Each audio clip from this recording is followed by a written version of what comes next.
Bonjour à tous, Olivier Tréca du Chasseur des Migrateurs. On se retrouve, je suis ravi de vous retrouver.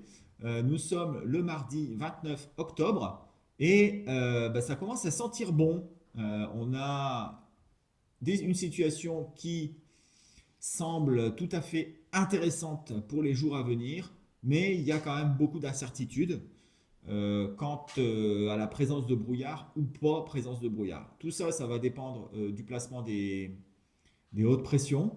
Et c'est très très aléatoire. On a différents modèles. Alors moi j'utilise le GFS, mais il y a aussi d'autres modèles, hein, Icon, etc. Et ces modèles-là donnent du brouillard. GFS donne pas de brouillard. Voilà, donc c'est assez aléatoire, mais je vous ferai en détail le récapitulatif de, de tout ça dans les cartes. Et puis même, c'est pareil, hein, Thierry va aussi vous présenter ses prévisions qui ne sont pas forcément les mêmes que les miennes. Donc on verra bien. Vous verrez bien. Voilà. En attendant, qu'est-ce qui s'est passé ce week-end depuis vendredi?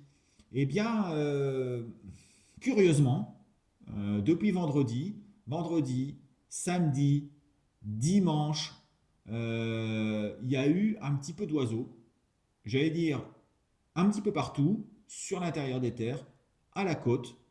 Ça a été relativement, je vais pas dire important, non, ça a été correct, mais ça a été quand même bien mieux que les jours précédents. En particulier sur le nord, hein, et c'est des choses qu'on n'avait vraiment pas anticipées. En particulier, la nuit de dimanche à lundi a été intéressante sur la Normandie, c'est quand même une région qui est un peu boudée quand même un petit peu depuis le début de l'année. L'intérieur du nord aussi, on a bien vu. Et puis ça commence à arriver tout doucement sur le sud-ouest. La nuit dernière, ça a été un petit peu mieux que la nuit d'avant, la nuit d'avant un petit peu mieux que la nuit d'avant, etc., etc. Euh, Malgré tout, la nuit dernière, donc lundi à mardi, a été vraiment très très calme partout. Et c'est assez tranché, c'est vraiment très bizarre parce que dimanche à lundi a été tout à fait correct, alors que lundi à mardi, eh bien, on retombe sur des niveaux relativement bas, alors que la situation n'a pas beaucoup bougé. Donc ça veut dire vraiment que c'est assez aléatoire. On n'a pas de situation bien tranchée au niveau météo, hein. Et cette situation qui est non définitive, eh bien, provoque des mouvements diffus, aléatoires, difficilement prévisibles. Voilà. Voilà. Alors, bon, ce qu'on a pu constater quand même, c'est que vendredi, il y avait présence de bécassines sourdes. Ce week-end, il y avait présence de bécasses. Il y a quand même encore et toujours un beau passage de pigeons sur le sud-ouest, hein, pigeons d'ailleurs qui ont été bloqués un petit peu avant les Pyrénées. Les grives, il y a eu un bon mouvement, il y a eu du mouvement de grives quasiment tous les jours, mais en petite quantité. J'ai l'impression que tout le monde attend un petit peu, tout le monde attend, c'est assez particulier. Ce qu'on peut dire aussi, c'est que au niveau des comptages de gibier d'eau sur la Hollande, dans les réserves, eh bien, c'est pas divisé par 5, mais c'est divisé par 10, hein, le nombre d'oiseaux. C'est-à-dire que on ne sait pas où sont les siffleurs hein, qu'on a vu passer sur la Suède, qu'on a vu passer sur la Pologne. Est-ce qu'ils sont sur la Baltique? Est-ce qu'ils sont au Danemark? Est-ce qu'ils sont répartis un petit peu partout parce que les niveaux d'eau sont importants et il y a des bons biotopes un petit peu partout. Donc ils ne sont pas concentrés sur les réserves, c'est ça que je veux dire. Voilà, on ne sait pas vraiment. Il y a eu une petite présence de rieuse ce week-end aussi sur les Flandres et un petit peu même plus bas. J'ai l'impression que tout le monde est dans les starting blocks là, et ça attend d'avoir des bonnes conditions, du vent ou peut-être un petit peu de lune pour pouvoir partir. Alors, il y a eu un petit peu de pilé quand même ce week-end de vue, quelques bandes, mais là aussi rien de formidable. Attention quand même à cette nuit-ci, enfin les nuits à venir, les trois quatre nuits à venir pourraient décider du déclenchement du mouvement de pilé d'octobre, un petit peu en retard. Mais ça, c'est tout à fait logique par rapport à la saison. Voilà, j'en ai terminé. Ce que je voudrais rajouter, c'est que euh, il faut absolument renseigner Mic Tracker pour avoir des données. Alors, on en reçoit des centaines hein, chaque jour, des années précédentes. Ça, c'est super intéressant parce que quand on passe de 2 nuits à 5 nuits pour une même date, eh bien, la statistique, elle est bien meilleure. Donc ça, c'est formidable. Je remercie tout le monde et j'engage tout le monde à bien remplir Milk Tracker. Vous aurez la synthèse nationale, bien entendu, et les informations que vous mettez sur Milk Tracker sont confidentielles, hein. Elles ne sont divulguées à personne d'autre que moi et Thierry Verdier qui tient un jour et gère la base de données. Donc voilà, c'est absolument complètement confidentiel. Ça reste entre vous et moi et ça ne sort pas de la base. Voilà, donc ça c'est dit. Donc si vous avez des informations, donc j'appelle même aux propriétaires, hein, vous pouvez dire à vos actionnaires de remplir MiCtracker. Il n'y a aucun problème, ça va rester entre nous. Voilà. Allez, j'en ai terminé. Et surtout, c'est très important parce qu'on est attaqué, on a 4 espèces qui sont attaquées et il nous faut absolument des données pour montrer que ces espèces ne sont pas en diminution. Voilà. Donc, ça c'est très très important, j'en appelle à tout le monde. Tout le monde doit remplir MiCtracker, même s'il y a des capots, même s'il y a... Et surtout, remplissez les espèces. Ça c'est super important. Il faut qu'on ait des données fiables sur ce qui a été prélevé, ce qui a été vu ces 10 dernières années. Voilà. Merci à vous. Je vous remercie d'avance et je laisse la parole à Thierry qui va vous expliquer et vous donner les prévisions pour les jours à venir jusqu'à vendredi. Quant à moi, eh bien, on se retrouve juste après hein, pour les prévisions aussi jusque vendredi, sachant que ce sera quand même, hein, je me répète, relativement aléatoire. Voilà, allez, à bientôt. On se retrouve vendredi pour la mise à jour. Et puis, comme dirait Thierry, une bonne bredouille. Allez, salut à tous. Bonjour à tous pour nos nouvelles prévisions du 29 octobre. Bienvenue chez le chasseur de migrateurs et chez Mick Tracker. Alors, les jours qui viennent de se passer n'ont pas été formidables. Toutefois, comme d'habitude, quand plus personne ne va au marais, il y en a qui ramassent le pot, c'est-à-dire que le peu de gibier qu'il y a tombe sur une ou deux mares et on a parfois quelques très beaux résultats. C'est ce qui s'est passé ces jours derniers. Mais globalement, la moyenne est faible, très faible, et on a eu une période vraiment défavorable. Alors maintenant, on va regarder qu'est-ce qui va se passer. Bon, vous avez tous entendu la télé ou la radio pour vous dire que la patate arrivait. Ben, c'est vrai, malheureusement, mais peut-être qu'il y a quand même des opportunités à saisir avec cette patate. À tout de suite. Et juste avant de commencer, vous avez trois lignes qui sont indiquées sur cette première page. Ces trois lignes résument bien la situation. On est dans une situation où les modèles sont en conflit les uns les autres, ne prévoient pas la même chose, ils changent tout le temps et il y a énormément d'erreurs météo en ce moment. Donc ça, c'est le contexte dans lequel on fait nos prévisions. Mais bon, on est habitué et donc ça n'est pas pour changer tout de suite. Alors pour le nombre de pauses, on est encore assez bas, sauf la nuit de dimanche à lundi qui était déjà en hausse. Alors attention, comme on a eu beaucoup moins de monde dans les huttes, dans les gabions et dans les tonnes, surtout vers la fin de la semaine, ce qui s'est passé, c'est que ceux qui ont été ont ramassé pour les autres. Et on a eu comme ça ponctuellement des résultats assez exceptionnels, notamment Betsen, Normandie et Marais-Vernier, où eh bien, on a fait des nuits assez intéressantes. Euh, Aussi, donc, dans le 62, j'ai entendu dire qu'il y avait eu une ou deux très belles nuits, mais je pense que c'est lié au fait qu'il y avait presque personne nulle part. Pour les capots, eh bien, on a eu une baisse assez sensible jour après jour, mais bon, le niveau est quand même, partait de haut et on est quand même tombé sous la moyenne. Et donc ça veut dire qu'on a eu quand même un peu de passage qui était un petit peu annoncé pour dimanche soir, puisque j'avais remonté un peu ma note, mais bon, ça n'a pas été non plus d'une violence extrême.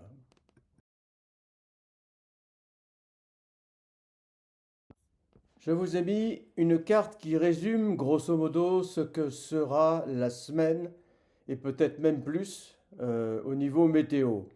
Alors la situation elle est claire, on a une bande anticyclonique qui va des Açores, en passant par les îles britanniques, jusqu'à la Yougoslavie.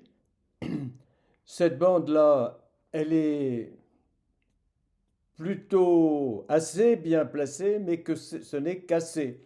Parce que malheureusement, tout le nord de l'Europe, c'est-à-dire depuis l'Islande, la Scandinavie et la Russie, est en vent d'ouest. Hein, je vous ai mis une flèche blanche pour vous le montrer.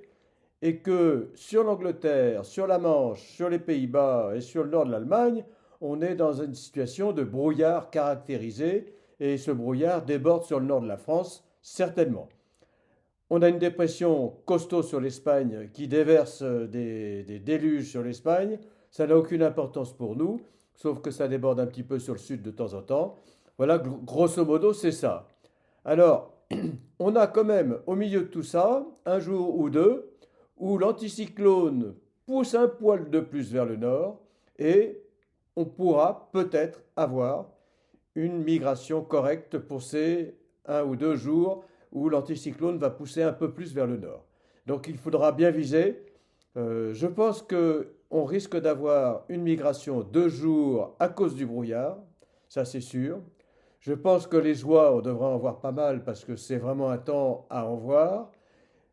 Pour le canard, on va avoir un passage, il va être très difficile d'identifier exactement quand est-ce qu'ils vont passer.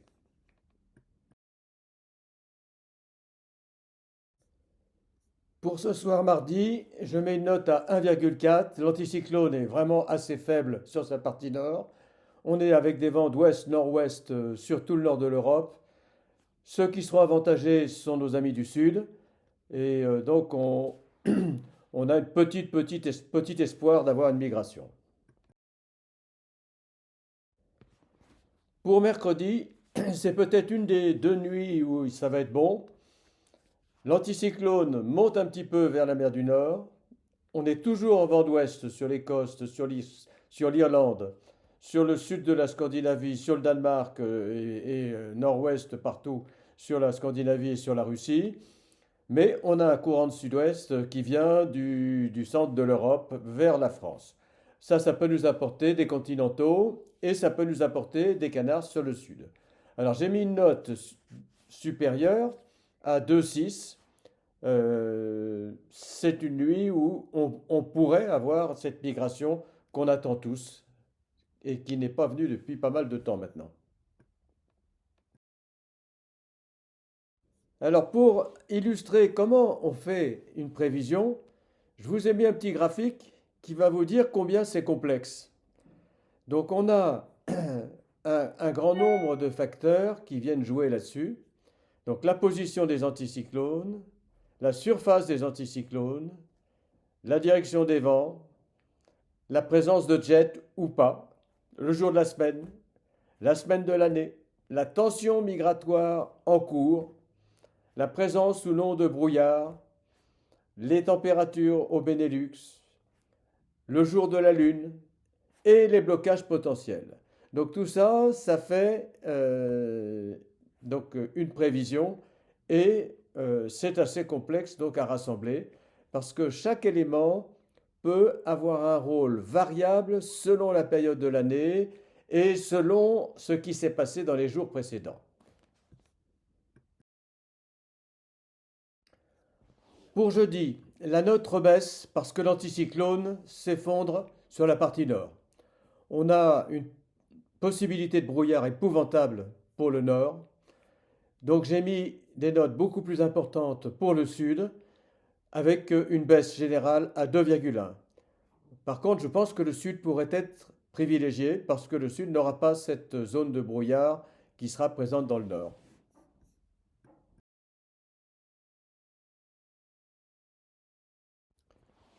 Pour vendredi, je suis très embarrassé parce que les algorithmes de la base m'ont donné des notes vraiment très très basses. Si on prend l'algorithme basé sur la position des anticyclones, on était à 1,6 et l'algorithme donné par rapport au vent, on était à 1,5. Alors j'ai gonflé un peu la note à 1,8. Je ne peux pas imaginer qu'il ne va pas passer quelque chose et donc j'ai gonflé un peu la note. Mais il faut que vous sachiez que la base était très pessimiste.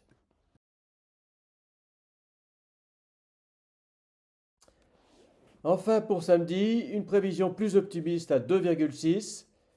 Pourquoi plus optimiste? Eh bien parce que la position de l'anticyclone laisse penser que, au moins sur la Normandie et sur le nord et sur l'est, on aura des vents d'est et que le brouillard sera moins présent que les jours précédents, en tout cas que mardi et mercredi. Je laisse pour le sud, bien sûr, une très bonne note. Donc, globalement, la France pourrait être à 2,6, peut-être voire plus si le vent se lève un peu plus et s'il y a encore un peu moins de brouillard. Donc, je mets 2,6 plus plus, hein. Voilà. Alors, samedi, ça. Il reste à vous avertir que les prévisions météo de la semaine sont à prendre avec des pincettes. Un jour fait pas l'autre et il change d'heure en heure les prévisions. Ce qui veut dire que si on nous a annoncé du brouillard, peut-être qu'il n'y en aura pas. Si on nous a annoncé pas de brouillard, peut-être qu'il y en aura. Et donc il faut d'heure en heure regarder les choses. A priori, donc, les prévisions que je vous ai données, c'est les officielles de ce matin. Et donc, à suivre vraiment. Je vous souhaite de très très bonnes bredouilles parce que c'est quand même la période de l'année la plus chaude et la plus importante. Donc, allez-y. Bon, voici mes prévisions pour la semaine qui va nous mener jusqu'à la Toussaint. Alors, pour ce mardi à mercredi, vous voyez les situations. On aurait une dorsale qui monte sur les îles britanniques, alors que on a aussi une zone de haute pression hein, qui est centrée sur les Balkans. Ça forme un couloir entre les deux, alors que on a une dépression qui rentre les, sur la Scandinavie. Voilà. Alors, euh, le problème, c'est le brouillard. Il y a un certain nombre de modèles qui disent qu'il va y avoir du brouillard. Il y a un certain nombre de modèles qui disent qu'il ne va pas y avoir de brouillard. Alors, si le brouillard ne fait pas des siennes, ça pourrait être tout à fait intéressant.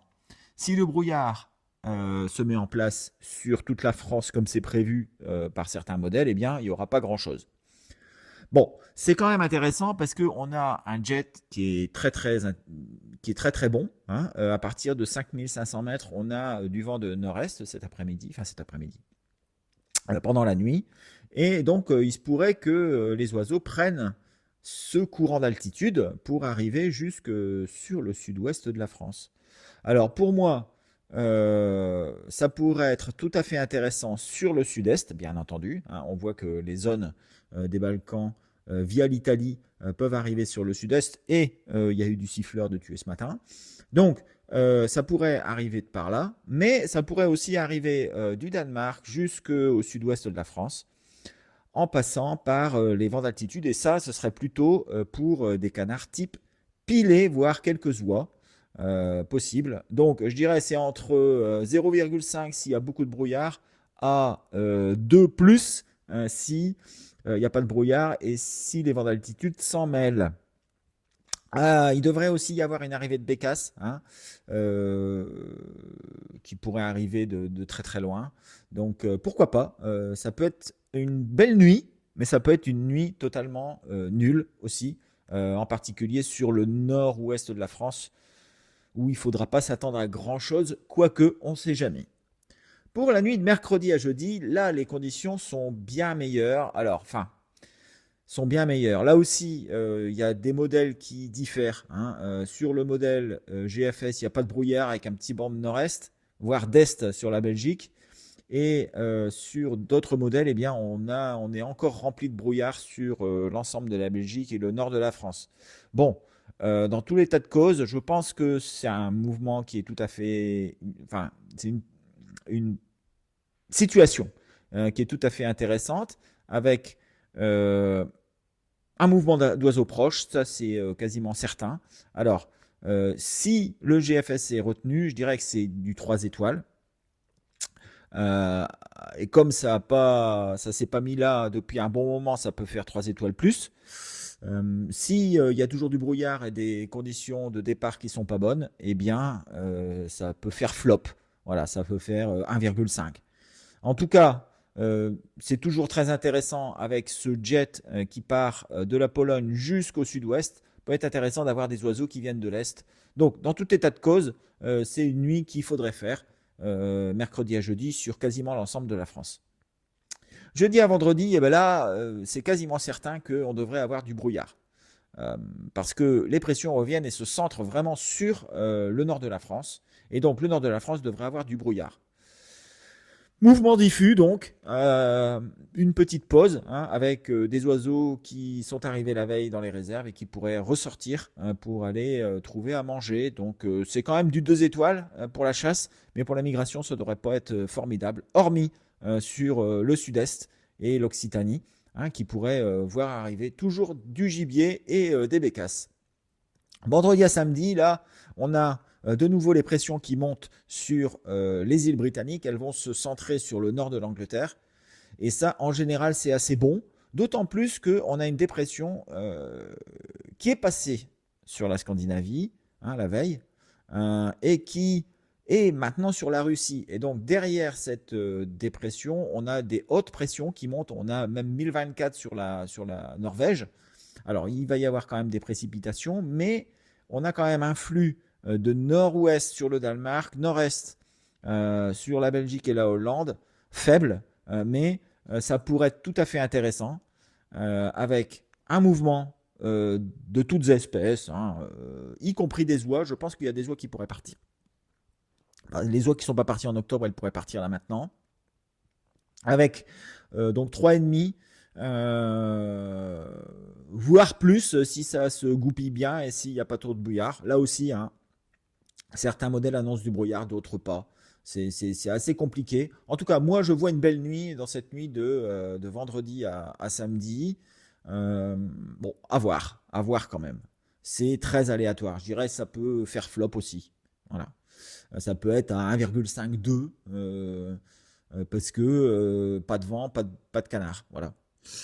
Samedi à dimanche, eh bien, le mouvement devrait continuer, mais en faiblissant, parce que là, les pressions, elles redescendent pareil sur le sud, vers le sud, et se centrent sur la Hollande, la Belgique, la Tchéquie, l'Allemagne, enfin voilà, et vent d'Est, mais donc toujours très intéressant pour des mouvements de continentaux, mais ça fait un moment que c'est intéressant pour les mouvements de continentaux, et donc un petit peu de chiffreur, de chipot, du siffleur, du chiffleur, des sarcelles et peut-être pourquoi pas encore pas mal de plongeurs qui pourraient arriver de l'Est.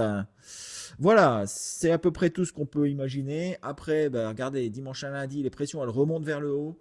C'est assez compliqué, on ne sait pas vraiment comment ça va se passer. On a une nouvelle dépression qui aborde et qui va se mettre sur la Russie. Ça peut refaire un bis repetita du vendredi. Voilà, on va voir un petit peu. C'est très très aléatoire tout ça. Les modèles ne sont pas du tout, ne disent pas du tout la même chose. Et suivant le modèle qu'on croit, eh bien, ça va donner des notes plus ou moins fortes. Donc c'est une prévision qui est très très difficile. Dans tous les cas, je pense que cette nuit, mardi à mercredi, mercredi à jeudi et vendredi à samedi devraient être les nuits à passer. Quasiment sur tout le territoire, il devrait y avoir du mouvement. Voilà, écoutez, on se retrouve vendredi pour faire la mise à jour et j'espère qu'on aura des bonnes nouvelles et que les modèles ne se seront pas trop trompés, en particulier le GFS dans lequel j'ai confiance. Allez, je vous souhaite une excellente semaine. N'oubliez pas MiGTracker surtout pour avoir des bases de données pour pouvoir répondre à nos détracteurs. Et je vous dis à vendredi. Ciao, ciao.